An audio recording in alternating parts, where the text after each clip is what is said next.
In your experience, how rare is this and how concerned are you? It seems like the debris that remains on the ground adds a significant component to what's happening with Milton. It does, and I think the debris is also a recognition that there's a lot of homes that are still very vulnerable, a lot of people that are still, in just the very, very early stages of recovery, and these aren't even the areas that were hardest hit by Helene. But it adds another hazard to the response. It adds another thing that can clog a roadway, more debris that can be blown around, and so it certainly complicates the response and also shows us that Tampa and these areas in Florida, they're not just getting ready to respond to an oncoming hurricane, they're still getting back up after a very recent hurricane that has caused significant damage. Now, turning our attention to FEMA, there has been a lot of politicization around this agency, around disaster relief that comes from the government.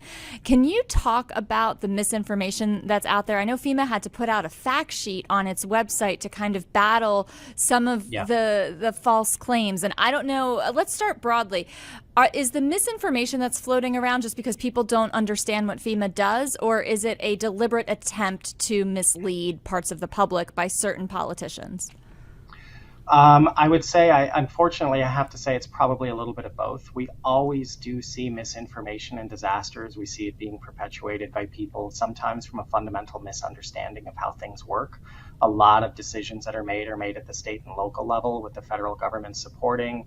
There have been misinformation that we've seen that we're seeing again, where if you apply for assistance, that means your property can be seized, and none of that is true.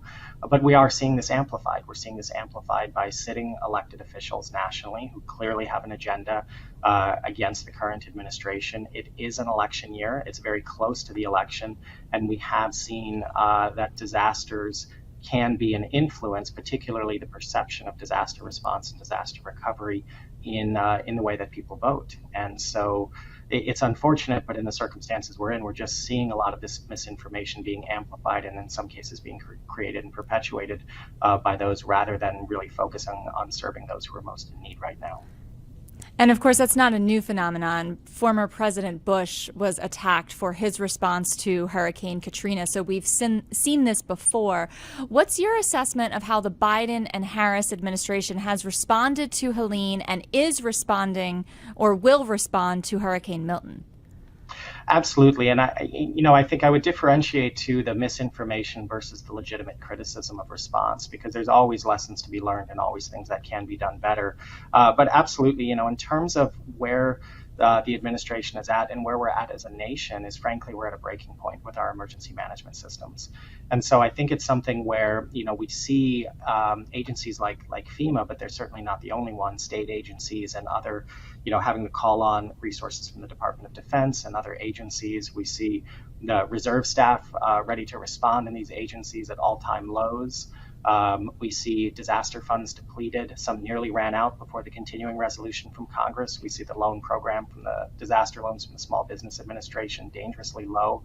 So this is all sort of symptoms of a broader problem, which is that we're asking more and more of these agencies in our disaster response, and we're not providing the resources to be able to keep up with that, with the increasing disasters that we're seeing.